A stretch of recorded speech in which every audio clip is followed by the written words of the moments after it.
Super Rugby round number 5, folks. The kids round, which saw some Marvel kits on display. Pretty good round for the home sides.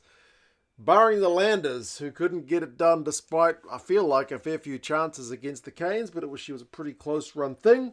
We'll go through the 5 games from this kids round. Thoughts on the jerseys as well. The game, some stats, the upcoming fixtures, and how the log is looking after 5 weeks. You guys can let us know your thoughts. We don't have any more undefeated teams as well, with the Tars dropping their game to the Reds. So it is looking a fair bit more even. Starting with the Highlanders and the Canes. Also the Hulk against Captain America. Weird kind of kits. I had my actual kids with me while I was watching that game for a bit, and I asked them, and my son said that they thought they looked pretty good, although that the Hulk didn't look much like the Hulk. I still feel like Wolverine would have been a better choice for a team like the Canes. It just made it a slightly odd one, seeing them in kind of a primarily blue kit, but they wanted it, so maybe it was a good choice after all. Tangitau got a pretty nice try for the Landers, which is the first try I saw, because I missed the Noholo try when my Sky was having issues. It seems like a lot of people here in NZ were having issues with the broadcaster, but Noholo did go for the first one. Tangitau's got some absolute wheels. It's a shame he's had to leave the Blues to get more game time, because with Caleb Clark and Talia hogging all the minutes, but Tangitau's looking like a bloody good acquisition for the Landers, man. He's got some real wheels for that try of his intercept ball, and he was just gone. Burned the Canes guys pretty easily in the end, and he sets up the Falefanga try as well, which they got in the second half with a bit of quick play, kicking kind of chase stuff. But the Canes got 3 tries, Noholo's 1, Roygaard got 1, which was a pretty unselfish one from Sullivan. He pretty much scored the try, but he passed it infield so it could go a bit closer to the sticks, and then Ruben Love dotted down in the corner. So a few lead changes in this one, pretty good crowd down there in Dunedin, but I do feel like the Landers missed a bunch of chances. And if you're a Canes fan, you'll be happy, especially with the likes of Karifi just getting through some tackles. I think he finished with 24, and they won a heap of turnovers. Turnovers one was 10-5. So when defending, able to pilfer or win penalties and basically hold the Landers out. I do feel like also the Landers, they missed the drop goal right at the death, but they had a way better chance to go for the drop goal when they were phase after phase deep inside the Canes 22 and down by the same scoreline as when they needed to take the droppy. But they didn't, and then they kind of had to wait for a last-minute play to try and do it from a longer distance out. So, yeah, I don't know. Landers missed some chances, but the Canes, that's their second win. And, Captain America kit comes through for them. Second game was the Brumbies and the Drua. Remember, the Brumbies opened round 1 over in Fiji and managed to get the first win for an Aussie team in Fiji. This is the kind of reverse fixture, and the Brumbies get the job done at home. It kind of seemed like it was pretty much dead and buried at times, and the Fijian Drua came back into it, only for the game to be kind of taken away from them. Lenny Kitau gets a hat-trick. In this one, Lonergan, Muirhead, and Reimer get the other tries for the Brumbies. Tanakai Vata gets one for the Drua alongside Murray, who gets one assisted by a bloody good offload. And Ikanaveri gets a unusual try for a hooker, and that he was chasing a dinked kick through. Doesn't happen that often for guys in the front row, but maybe a Fijian front row is in some cases different from other teams' front rows. Pretty open game. Clean breaks was 9-7, with the Brumbies edging that stat. But like I said, they kind of had the game won. 14-0, 28-7 at halftime. Drua get it back to 28-21. But then, the Brumbies are able to pull away with this one. So Tom Wright looked dangerous. 100 metres, 10 defenders beaten.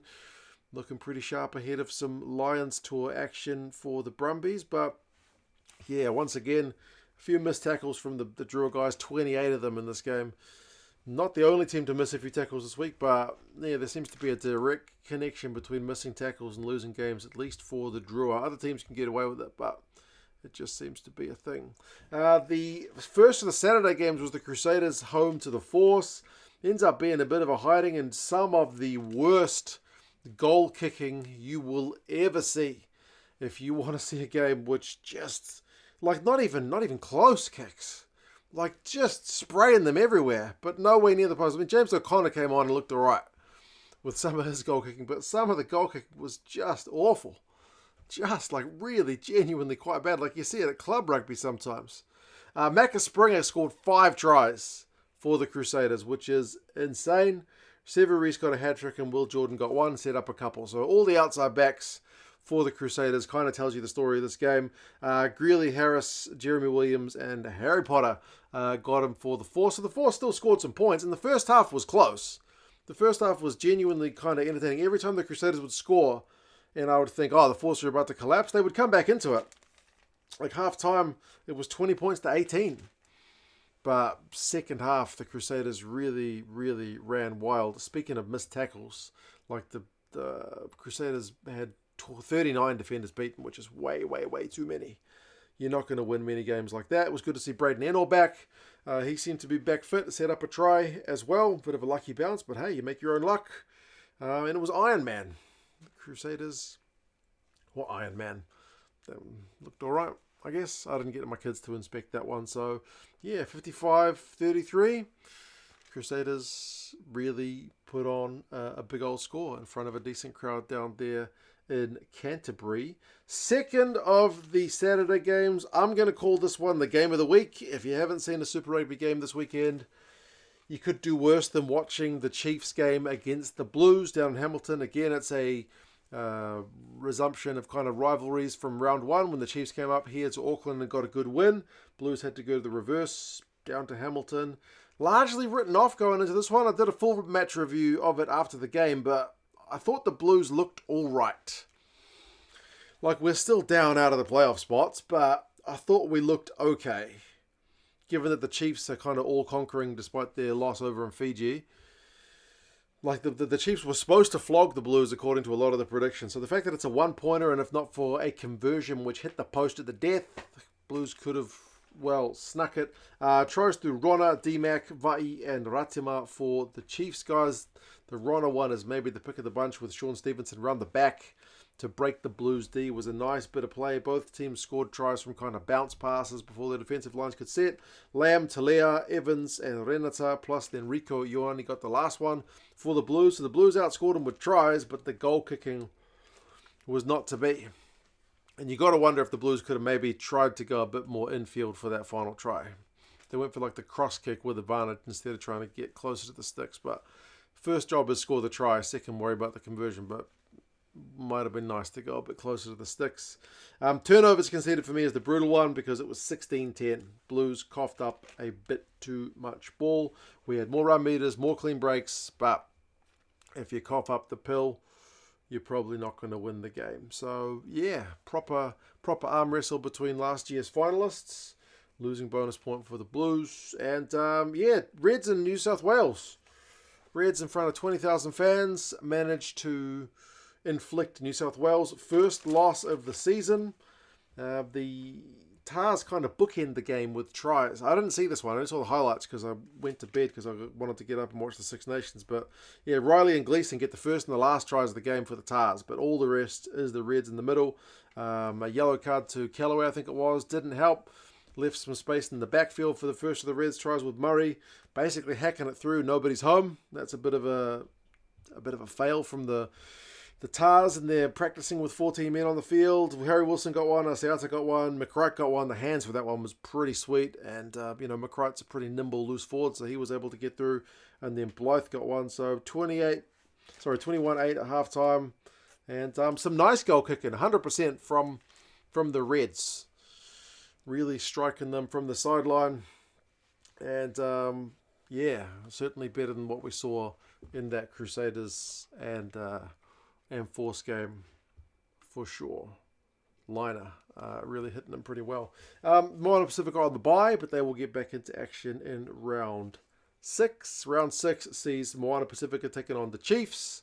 That'll be a tough one, but it's Moana Pacifica at home, so that gives them at least a bit more of a chance. Highlanders Reds over here in NZ. It'll be interesting to see how the Reds can do down south of New Zealand. Blues Crusaders is usually a pretty big game up here at Eden Park.